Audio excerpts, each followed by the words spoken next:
Québec, la bière est l'une des boissons festives les plus appréciées. Mais d'où vient-elle exactement? La bière fait très tôt son apparition dans l'histoire humaine. Il s'agit d'une boisson très ancienne, sans doute l'une des toutes premières à avoir été produite par l'homme. Les archéologues pensent même que cette boisson a pu être découverte en même temps que l'agriculture, au Néolithique, il y a plusieurs milliers d'années. On ne sait pas avec certitude qui a découvert la bière. Par contre, on sait qu'il s'embrasse en Mésopotamie il y a plus de 5000 ans. Chez les Sumériens, la bière porte le nom de Sikaru, qui signifie littéralement « pain liquide ». Le code édicté par le roi babylonien Hammurabi, vers l'an 1700 avant Jésus-Christ, réglemente la fabrication et la vente de bière. Les Égyptiens s'approprient rapidement la bière et en font leur boisson nationale, qui porte le nom de Zitoum. Elle est consommée aussi bien par les pharaons et les prêtres que par le peuple. Des fresques, des sculptures et des papyrus permettent d'apprendre comment elle est préparée.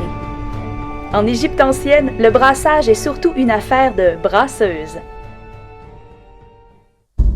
Dans le nord de l'Europe, certains peuples brassaient de la bière plusieurs millénaires avant la fondation d'Athènes ou de Rome. C'est le cas en Gaule, où les Celtes lui donnent le nom de Corma. La conquête romaine détrône la cervoise au profit du vin, couvrant de vignes la partie méridionale du territoire. Heureusement, le savoir brassicole ne se perd pas pour autant.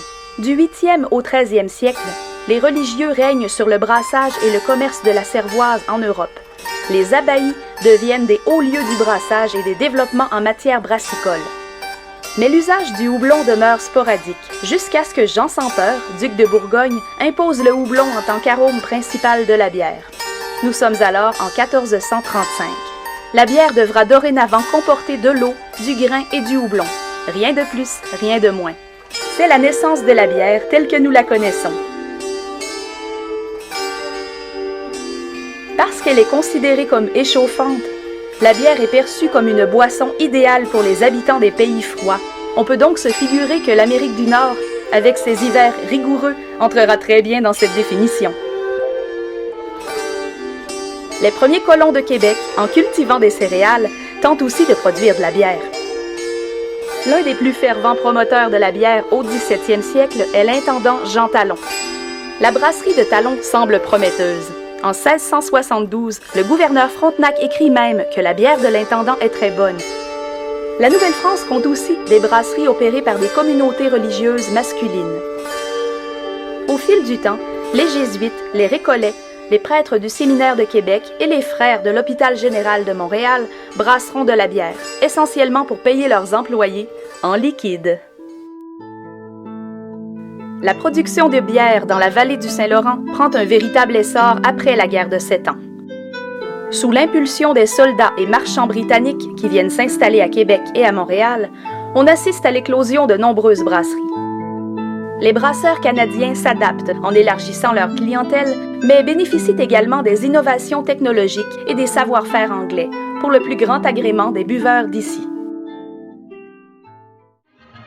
Au 19e siècle, aussi bien au Québec qu'ailleurs dans le monde, on voit surgir un nouveau mode de production, la brasserie industrielle. De grandes dynasties de brasseurs naissent et se consolident à cette époque. Molson, Daw, Labatt, Boswell, O'Keeffe, des noms dont plusieurs nous sont encore familiers aujourd'hui.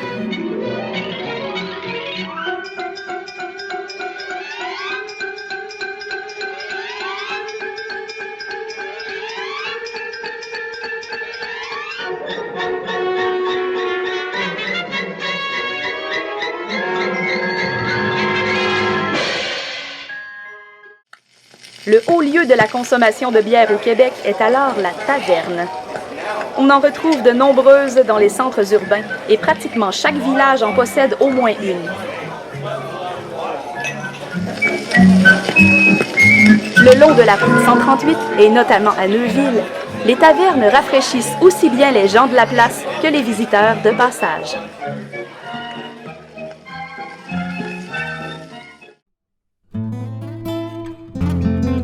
Jusqu'à la fin des années 1970, le marché de la bière québécoise est totalement contrôlé par les géants nord-américains.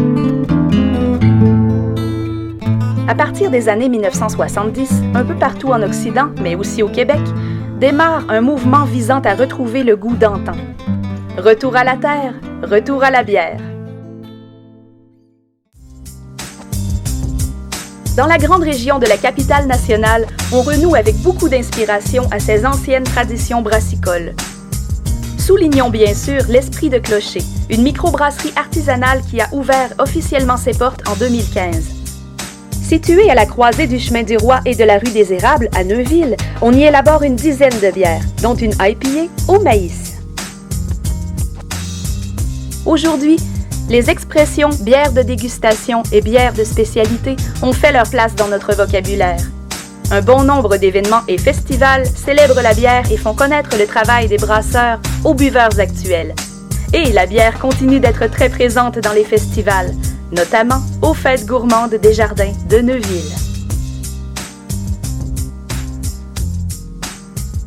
Santé!